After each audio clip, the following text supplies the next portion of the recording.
ഫ്ളാറ്റിൽ നിന്നും കഞ്ചാവ് പിടിച്ചെടുത്ത കേസിൽ റാപ്പർ വേടൻ എന്നറിയപ്പെടുന്ന ഹിരൺദാസ് മുരളി അറസ്റ്റിൽ. കൊച്ചിയിലെ ഫ്ളാറ്റിൽ നിന്നും 6 ഗ്രാം കഞ്ചാവാണ് തൃപ്പൂണിത്തുറ പോലീസ് പിടിച്ചെടുത്തത്. വിശദമായ പരിശോധനയിൽ പുലിപ്പല്ലും ആയുധങ്ങളും കണ്ടെത്തി. വനംവകുപ്പ് വേടനെതിരെ ജാമ്യമില്ലാ വകുപ്പ് പ്രകാരം കേസെടുത്തിട്ടുണ്ട്.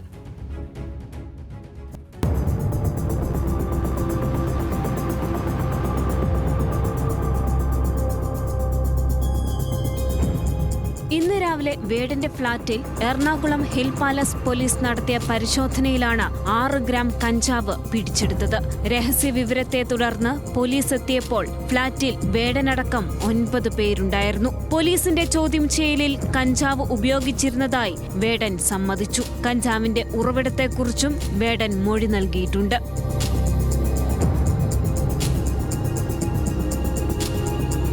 കഞ്ചാവ് പിടിച്ചതിനു പിന്നാലെ ഫ്ളാറ്റിൽ നടത്തിയ വിശദമായ പരിശോധനയിൽ മാലയിലെ പുലിപ്പല്ലും ആയുധങ്ങളും കണ്ടെത്തി. കോടനാട് നിന്ന് വനംവകുപ്പ് ഉദ്യോഗസ്ഥരെത്തി പരിശോധിച്ചപ്പോഴാണ് മാലയിലേത് പുലിപ്പല്ലാണെന്ന് ഉറപ്പിച്ചത്. തമിഴ്നാട്ടിലെ ആരാധകനാണ് പുലിപ്പല്ല് സമ്മാനിച്ചതെന്നും കണ്ടെത്തിയിട്ടുണ്ട്.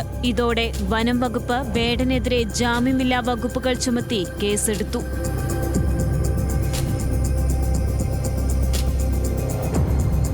വേടന്റെ ഫ്ളാറ്റിൽ നിന്ന് വടിവാളും വാക്കത്തിയും കണ്ടെടുത്തിട്ടുണ്ട്.